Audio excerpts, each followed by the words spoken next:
Hello दोस्तों, आपका स्वागत है स्कॉलर अलाइट में। अगर आप ये वीडियो पहली बार देख रहे हैं तो आपसे रिक्वेस्ट है कि हमारे चैनल को सब्सक्राइब कर लें, वीडियोस को देखें, फिर लाइक करें, कमेंट करें और अपने दोस्तों के साथ वीडियोस को शेयर करना ना भूलें। आज के हम इस भाग में इतिहास का जो पार्ट चल रहा है, सीरीज चल रही है, इस पार्ट में हम इतिहास का भाग 5 डिस्कस करने जा रहे हैं। इसके अंतर्गत हम जैन और बौद्ध दो धर्मों के बारे में हम डिस्कस करेंगे यहाँ पे।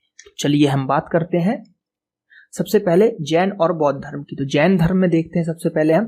तो जैन धर्म के प्रथम तीर्थंकर जो थे वो थे ऋषभदेव, और इस धर्म का संस्थापक भी इन्हीं को माना जाता है। यानी कि तीर्थंकर जो थे ऋषभदेव थे और या संस्थापक भी ऋषभदेव को माना जाता है। तो जैन धर्म में कुल जो है 24 तीर्थंकर हुए। महावीर स्वामी जी जैन धर्म के 24वें तीर्थंकर हुए।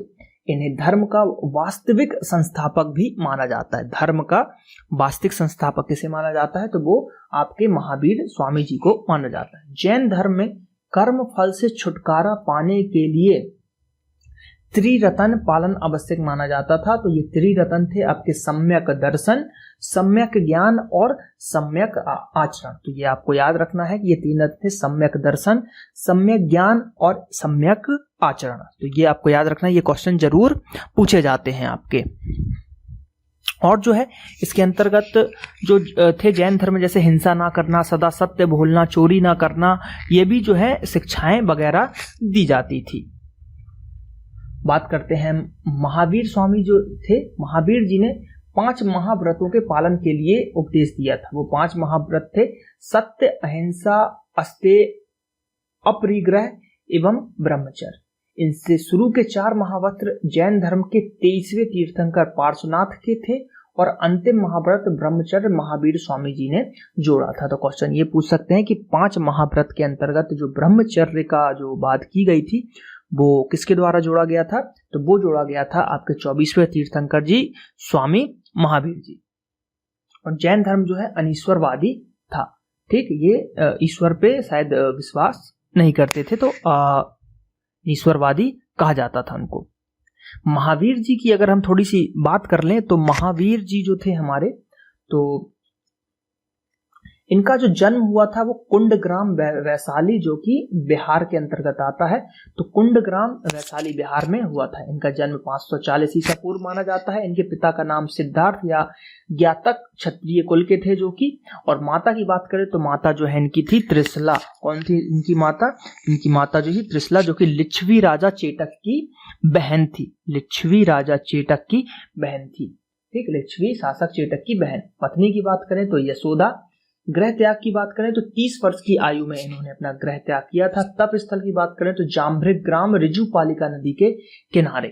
कैवल्य की बात करें, कैवल्य का मतलब होता है मोक्ष प्राप्ति, जहां पे इनको मोक्ष मिला हो। तो मोक्ष ज्ञान की प्राप्ति 42 वर्ष की अवस्था में हुआ था। निर्वाण की बात करें तो निर्वाण इनको 468 ईसा पूर्व में पावापुरी में इनका जो है वो हुआ था। अब देखिए बात कर देते हैं इनकी महावीर जी की जो पत्नी का नाम क्या था? यशोदा। और इनकी जो है पुत्री भी थी इनकी। तो इनकी पुत्री का नाम जो था वो था प्रियदर्शनी। क्या था? अनुजा प्रियदर्शनी। अनुजा प्रियदर्शनी। तो ये इनकी जो है पुत्री का नाम हो जाए। और महावीर जी के जो है बचपन का नाम अगर बात करें तो इनके बचपन का नाम था वर्धमान। वर्धमान जो है इनके बचपन का नाम था। इनके महावीर जी का तो बचपन का नाम जो था इनका था वर्धमान। उसके बाद 12 वर्षों की कठिन तपस्या के बाद जाम्भृग नदी के जो समीप है इनको ऋजुपालिका, जाम्भृग के समीप जो है ऋजुपालिका नदी पर साल वृक्ष के नीचे, यहाँ जो है ना किनारे साल वृक्ष लिख लीजिएगा, साल का एक पेड़ था, साल वृक्ष के नीचे इनको जो है ज्ञान की प्राप्ति हुई थी। और जो महावीर जी थे है ना, तो उनके जो दामाद थे, यानी कि प्रियदर्शनी के जो पति जी थे, तो उनके जो दामाद थे, दामाद कौन थे? जामिल। दामाद थे जामिल, जो इनके पहले शिष्य बने या अनुयायी। प्रथम अनुयायी लिख लीजिए, प्रथम अनुयायी कौन बने? जामिल, जो कि इनके दामाद थे। ठीक है, तो ये इनके बारे में हमने थोड़ा सा जाना। अब जैन महासंगीतियों की बात कर लेते हैं। तो इसके अंतर्गत जो है प्रथम संगीत हुआ था 322 ईसा पूर्व से 298 ईसा पूर्व तक, जो कि हुआ था पाटलिपुत्र में। अध्यक्ष था स्थूलभद्र। कार्य था जैन धर्म को 2 श्वेतांबर एवं देवंगरों में जो है विभाजित करना। तो अब देखिए, श्वेतांबर का मतलब हो गया जो श्वेत शब्द जो कपड़े पहनते थे, है ना, श्वेतांबर, और जो दिगंबर थे वो नग्न रहते थे। जो दिगंबर थे वो भद्रबाहु के थे, भद्रबाहु जी के शिष्य वगैरह रहते थे। और स्थूलभद्र के जो थे वो श्वेत जो शब्द है, श्वेत जो वस्त्र है वो धारण किए रहते थे।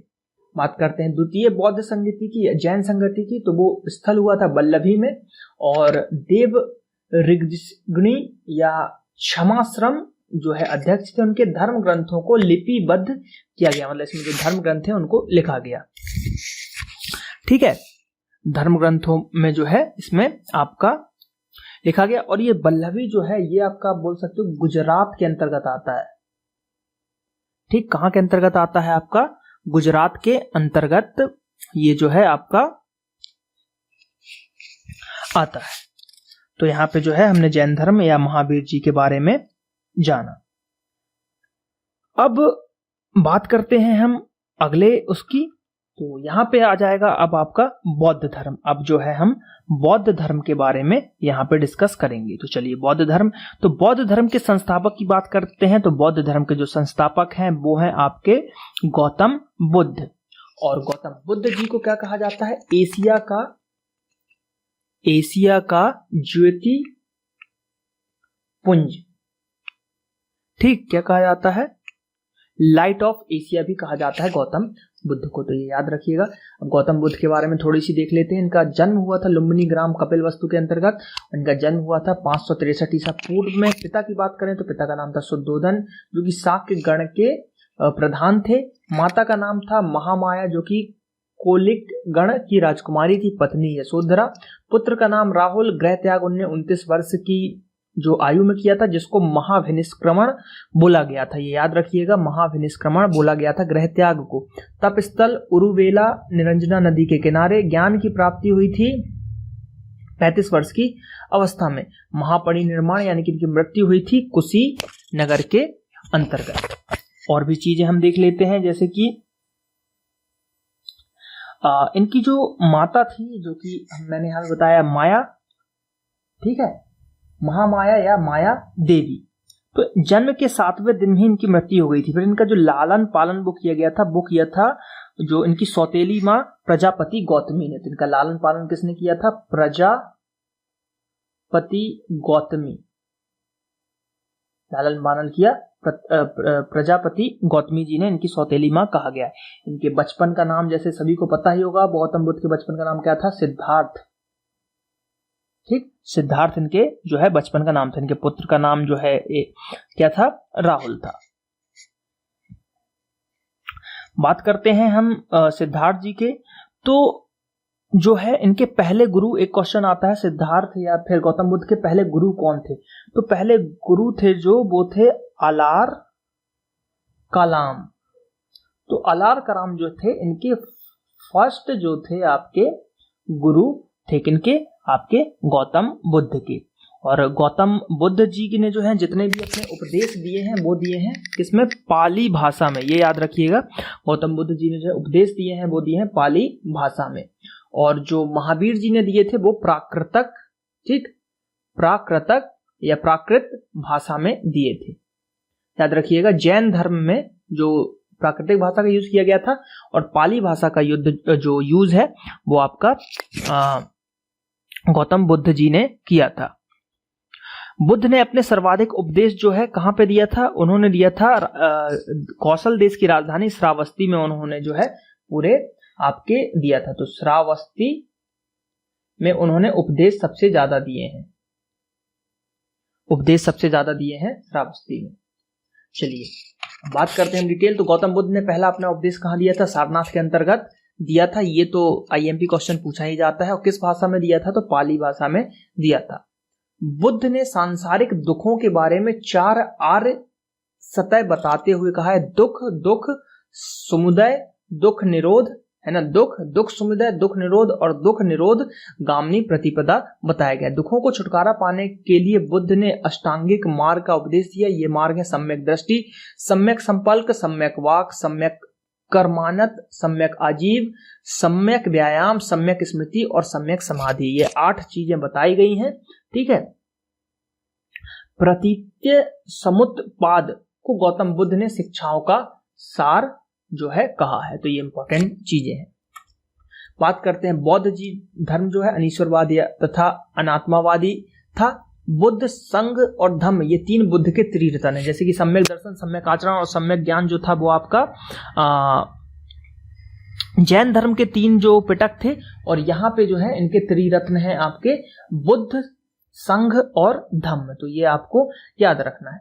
बात करते हैं बुद्ध के जीवन से संबंधित कुछ घटनाएं। तो जन्म का प्रतीक चिन्ह जो माना जाता है वो माना जाता है कमल और सांड को। ग्रह त्याग की बात करें तो ग्रह त्याग जो है घोड़ा को माना जाता है। ज्ञान की बात करें तो पीपल वृक्ष, उससे रिलेटेड प्रतीक चिन्ह माना जाता है। निर्वाण की बात करें तो पद चिन्ह, और मृत्यु की बात करें तो स्तूप जो है रिलेटेड इनके चिन्ह है। तो क्वेश्चन आता है कि कौन सा प्रतीक चिन्ह ग्रह त्याग से रिलेटेड है, तो आंसर होगा घोड़ा। या कौन सा प्रतीक चिन्ह जो है ज्ञान से रिलेटेड है, तो पीपल वृक्ष। या कौन सा जो मृत्यु से रिलेटेड है, तो स्तूप। तो जैसा कि गौतम बुद्ध को ज्ञान कहाँ मिला था, या जो उनको ज्ञान की प्राप्ति हुई थी तो वो कहाँ पे हुई थी, ये क्वेश्चन भी पूछा जाता है।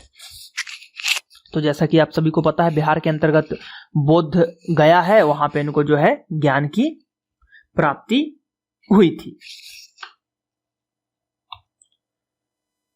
बात करते हैं जातक कथाओं में गौतम बुद्ध की जीवन संबंधी कहानियां हैं।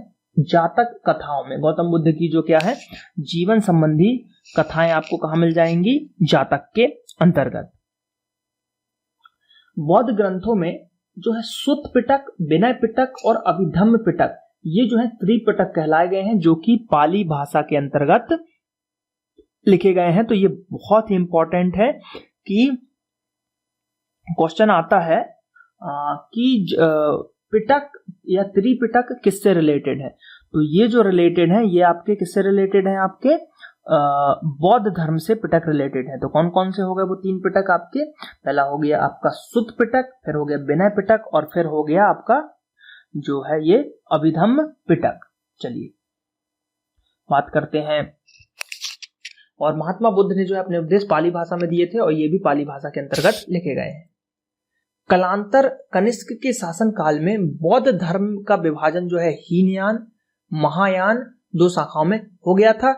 हीनयान शाखा का अनुयायियों में गौतम बुद्ध ने मूल उपदेशों को स्वीकार किया, जबकि महायान शाखा के अनुयायियों ने बुद्ध की मूर्ति पूजा का प्रचलन शुरू किया। तो क्वेश्चन ये पूछा जाता है कि मूर्ति पूजा का जो प्रचलन या मूर्ति पूजा जो है किसके द्वारा किया गया था, हीनयान के द्वारा किया गया था या जो है महायान के द्वारा किया गया था। तो वह कहा गया था आपको महायान के द्वारा किया गया था। ठीक है।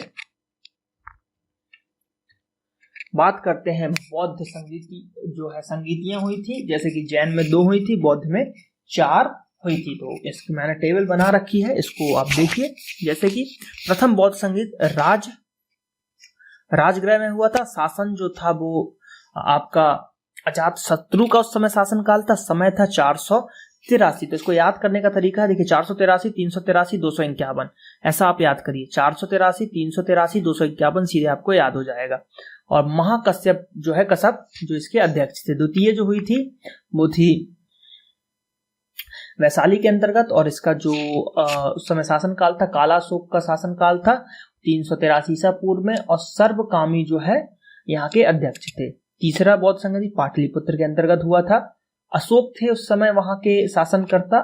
251 ईसा पूर्व में जो है मोंगलीपुत्र तिस जो था वो अध्यक्ष थे। चतुर्थ की बात करें तो कुंडल 1 में हुआ था। कनिष्क थे शासनकाल के समय में, और जो इसकी जो शताब्दी थी ईस्वी की प्रथम शताब्दी माना जाता है, और अध्यक्ष थे वसुमित्र। मेन आपको याद रखना है, ये अशोक वाला बहुत पूछा जाता है कि अशोक के शासनकाल में जो बौद्ध धर्म की संगति हुई थी वो कौन से नंबर की थी, तो वो तृतीय नंबर की थी अशोक के शासन काल में। ठीक है, इनको 1-2 बार आप रीड करोगे तो आपको जो है ये याद हो जाएगा। ठीक है, चलिए देखते हैं यहाँ पे प्राचीन भारत में प्रचलित संप्रदाय एवं संस्थापक। तो संप्रदाय एवं संस्थापक की बात करते हैं तो संप्रदाय आजीवक संप्रदाय, संस्थापक थे मखलीपुत्र गोसाल। संप्रदाय की बात करें तो घोर अक्रियवादी और संस्थापक थे पूरक कश्यप। अनिश्चयवादी या यदृच्छावाद, संस्थापक आचार्य केसक, ठीक, केस कम्बलिन। संप्रदाय की बात करें तो भौतिकवादी या भौतिक दर्शन, पकुद कच्चायन, संजय वेठलीपुत्र, ये संस्थापक थे। तो ये ज्यादा इंपॉर्टेंट नहीं है, लेकिन डेटा तो है, कवर सिलेबस के अंतर्गत कुछ भी पूछा जा सकता है, तो इसको एक दो बार आप रीड करिएगा, आपको ये जरूर याद होंगे। अब जो है महाजनपद इसी समय में फेमस हुए थे, तो हम जो है महाजनपदों की थोड़ी सी बात कर लेते हैं। तो बुद्ध जो थे हमारे गौतम बुद्ध, उनके जन्म के पूर्व 6वीं शताब्दी के अंतर्गत भारतवर्ष में जो टोटल 16 महाजनपद की बात कही गई थी कि 16 महाजनपद में बटा हुआ था, जिनकी जानकारी जो है हमको बौद्ध ग्रंथ के अगुंतर निकाय से, एक अगुंतर निकाय जो है अगुंतर निकाय, तो अगुंतर निकाय जो है आपका बौद्ध धर्म का जो है एक ग्रंथ है, जिसके अंतर्गत हमको 16 महाजनपद होने का जो है आपको मिला है। तो वो देख लेते हैं कौन कौन से। तो महाजनपद और राजधानी क्वेश्चन पूछे जाते हैं। तो काशी की है वाराणसी, कौशल की है श्रावस्ती, अंग की है चंपा, मगध की है ग्रीवेज राजगृह और पाटलिपुत्र, ठीक। तो इसको हमने याद किया है कुछ इस तरीके से, मगर कर दिया है। तो मगर, ठीक, मगध की राजधानी मगर से है। राजगृह, ठीक, गिरिवीर राजगृह और पाटलिपुत्र, तो इसको आप मगर से याद करिएगा। बज्जी की बात करें तो बज्जी की जो राजधानी थी वैशाली, मल्ल की थी कुशीनगर, चेदी की थी सुक्ति मती, वत्स की थी कौशाम्बी, कुरु की इंद्रप्रस्थ, पांचाल उत्तरी पांचाल में, दक्षिणी पांचाल में बोला गया था, मत्स्य की थी विराटनगर, सूरसेन की मथुरा, अस्मक की पोटली, गांधार की तक्षशिला, कंबोज की राजपुर और अवंती की थी उत्तरी अवंती की उज्जैनी और दक्षिणी अवंती की महिष्मती, ठीक है। तो ये आपको याद करना है, एक दो बार इसको रीड करिए जितना ज्यादा। इसमें जो आईएमपी में बता दे रहा हूं, मगध, अंग, मत्स्य, अवंती, कुरु, तो ये कितने हो गए 1 2 3 4 5 तो जरूर ये आप याद कीजिए, बाकी याद तो आपको पूरा ही करना है। एक बार फिर रिपीट कर देता हूं मैं, काशी की वाराणसी, कौशल की श्रावस्ती, अंग की चंपा, मगध की 3 है ग्रीविज राजगृह और पाटलिपुत्र, बज्जी की बात करें तो वैशाली, मल्ल की है कुशीनगर, चेदी की है सुक्तिमती, वत्स की है कौशाम्बी, कुरु की है इंद्रप्रस्थ, पांचाल की बात करें तो उत्तरी पांचाल की अहिच्छत्र और दक्षिणी पांचाल की कामिल है। मत्स्य की बात करें तो विराटनगर, सूरसेन की बात करें तो मथुरा, अस्मक की बात करें तो पोटली, गांधार की बात करें तो तक्षशिला, कंबोज की बात करें तो राजपुर और अवंती की बात करें तो उत्तरी की थी उज्जैनी और दक्षिणी की थी महिष्मती। तो ये आपको यहां पे जो है याद हो जाएगा, ठीक है। तो इंपॉर्टेंट ये आपके जो गांधार की जो है तक्षशिला, ये गांधार वाला जो है ना, ये 6वें नंबर का, इसको भी आप याद कीजिए। गांधार की जो है तक्षशिला, ये आपके आईएमपी हो जाने वाले हैं। तो यहाँ पे जो है हमने देखा जैन धर्म और जो है बौद्ध धर्म के बारे में हमने इसको जाना। ये पार्ट 5 था जिसके अंतर्गत जैन और बौद्ध धर्म को हमने डिस्कस किया। अब आप लोगों का काम है कि सब्सक्राइब करिए हमारे चैनल को, और ये हमारा फेसबुक पेज है www.facebook.com/squirrelelite। इसको भी आप लाइक कीजिए, ज़्यादा से ज़्यादा वीडियोस को लाइक कीजिए, फेसबुक पेज को लाइक कीजिए। यहाँ पे आप नेक्स्ट और प्रीवियस पार्ट की लिंक देख पाएंगे लेफ्ट और राइट साइड में, उन पे आप क्लिक कीजिए और उसके बाद आप नेक्स्ट और प्रीवियस वीडियो को देख पाएंगे।